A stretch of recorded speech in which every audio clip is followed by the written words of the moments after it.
After using the AYN Thor for over a month now, I think retro gaming has come back. To start off the video, let's talk about the build quality of the device. The exterior of the device is a soft plastic material, which is quite nice to hold and doesn't feel like a cheap device at all. The colorway that I actually got was the rainbow colorway, so it's kind of like a beigey sand color, and I think it's one of the nicest colorways that you could get for this device. The inside of the device is better built than the exterior, to be honest. You have two glass panels, one on top and one at the bottom. The glass even extends to the whole bottom part of the device, which definitely gives it quite a luxurious feel. What I've noticed a little bit about the glass on the bottom is that you can have quite some fingerprints on there. So close to the buttons, you'll have fingerprint marks, and I do notice that I would clean this thing a little more than I thought I would be. But all in all, it does feel really nice in the hand. I've heard that the darker models of this device is really fingerprinty, so you'll be cleaning that one way more than you would be this one. But all in all, I'm really happy with how the build quality is. And not just the build quality feels quite high end, the specifications are also really high end, with one of the best mobile chips that you can get out there right now for an Android device. The device has two AMOLED 1080p displays. The colors just really pop on the displays, and it's really pleasant to look at, and I love looking at content on this as well as just playing games on this as well. The software that it uses is actually Android, so it's very easy to use, and it's very similar, if not exactly the same,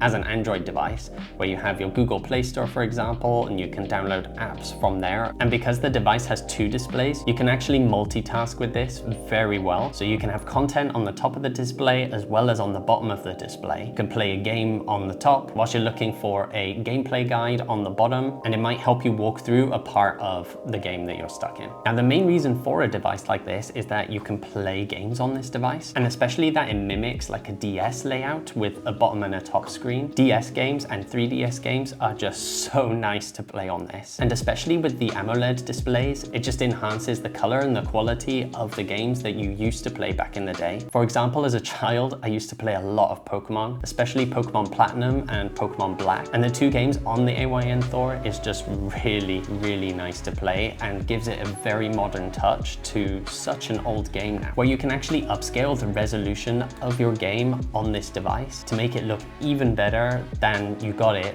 when playing it on the DS. So for some games on the 3DS, the native resolution was like 240p, and it was very pixelated, but now you can play them close to, if not better than 1080p, and it's just an unbelievable experience. It's just like holding a modern version of a 3DS with a newer version of the older game, which is just an amazing experience to have and to take with you in such a form factor like a DS form factor. But seeing that the device is actually an emulation machine, you can play even more games than just DS or 3DS games. You can pretty much play anything you can put your hands on this. I know that Xbox games are really difficult right now to get onto the Thor, and that's not really supported right now, but consoles like the PS2 is also a great experience to be playing again on a device like this. I loved playing Burnout 3 Takedown, which is one of my favorite racing games back in the day, as well as Flat Out 2, which was just a chaotic game in the first place. And both of these games run so well on this device, where you can take it on the go, and you can actually play the games on a TV like a Nintendo Switch, which is so cool for a device like this to be able to feel like you've got a PS2 again, where you just plug it into the TV and you're practically playing a PS2, which is awesome. And you can take it everywhere, wherever you go, so on the plane or anything else. And it's really cool to pretty much just download any game that you want and put it on this console to play. It really gives you that nostalgia feel, and even if you ever wanted to try a game that you never did in the past, you could just download it, put it on the SD card, update the software, and get all that sorted, really. The front end that I've been using was Cocoon. Cocoon has been the only front end that I actually have been using, but I've really enjoyed it so far, and it really gives that console feel where you can just scroll through all your games and choose whichever game you want without it feeling like a hassle. So something like a front end with Cocoon and this device is just a perfect combo to make it feel like a proper console. Also, seeing that it's an Android device, device, you can actually just download games from the Google Play Store and play them like it's a console. I got Subnautica on the Google Play Store and it's been so good playing Subnautica. You can bump up the quality and the frame rate to its absolute max. The device does get very warm, and to be honest, it uses quite a lot of battery when playing a game like Subnautica on its max settings, but being able to take it with you and have it on a controller-like aspect has just been awesome. So not only can you emulate games onto the device, but just having them natively from the Google Play Store has also been a great thing to have. I did get a couple of accessories for the AYN Thor. Sometimes I do just like holding like the DS classic feel in my hands, which can be a bit uncomfortable, to be honest, but just having that old school nostalgia feel of playing Pokemon on that tiny crabbed hand DSs have just been really nice to get back into it. Another way that's been making it way more comfortable to hold is actually just the grip that AYN sells. And this grip just enables you to really relax a bit more and give you more of a controller feel, which has definitely extended my playtime quite a lot. Especially with Subnautica, it's just been amazing to have the grip, and I played Subnautica primarily just with the grip, as I usually spend a lot of time in one go when playing that game. So it's been really nice to just improve the comfort of the device. Another accessory I've highlighted in the previous video has just been the case, and the carrying case is great. When the grip is on the Thor, you can put it all in one go, zip it up, and you're pretty much ready to go wherever you want to go. The only downside I've had with the case so far is that it gets quite dirty and dusty on top, and hairs really like to stick to this material. But apart from that, it's really firm. It's a hard shell case. The device is really well protected within the case. The battery life of the device has also been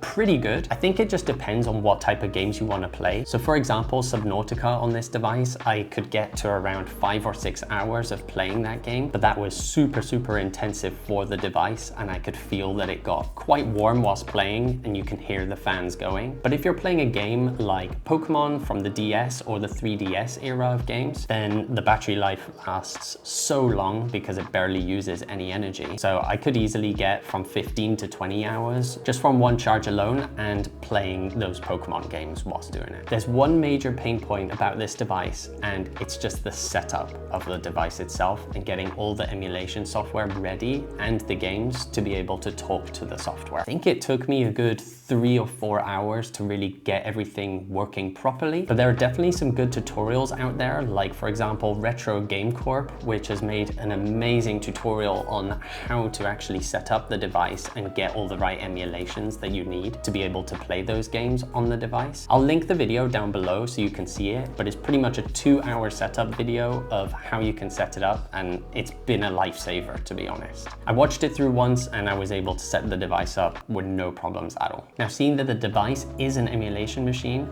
and it's not natively playing these games, I have had a couple of crashes in games where it just sometimes crashes. I think that's just due to because it is an emulation device and it's not playing it natively. So getting into a device like this, you will experience things like that, and there could be crashes and there might be things you have to tinker or change a little bit so that you can get it performing at its best. But once it starts performing at its best, then it's such a good device and it's definitely worth it for sure. Another thing, I don't really see it as a downside, but it's just more of an informative thing about the AYN Thor, and that is if you're playing a 3DS or DS game, or even a PS2 game for that matter, the aspect ratio could be a little different compared to the displays. So you might end up with black bars or really big black bars on the side of the screen. To be honest, that hasn't really bothered me as it is an AMOLED display, so it's pretty dark as is, and it doesn't feel like you have big bezels. I'm just pretty focused in on the game itself, and it never really bothered me. But take note that that definitely will happen, and that might be something that irritates you. The last thing as well is the price. The price was pretty expensive at the time. I got it for around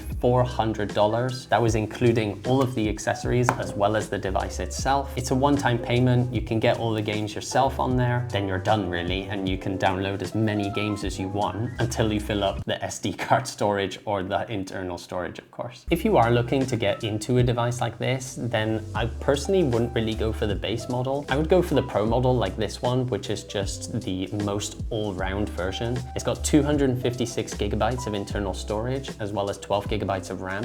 And to be honest, I think that has been more than enough, and you don't really need 16 gigabytes of RAM to run a PS2 game. So I think the middle spec one is definitely one of the best ones. I wouldn't go for the max AYN Thor. The more money that you're spending is not really worth it compared to this model. So thank you very much for watching the video on the AYN Thor and why this thing for now is going to be my new travel buddy for gaming. If you like the video, please go down, give it a like, maybe even a subscribe whilst you're down there, and give me a comment as to why you might want to consider one of these, or if you're just going to stick to original hardware from Nintendo. And I'll catch you guys in the next video.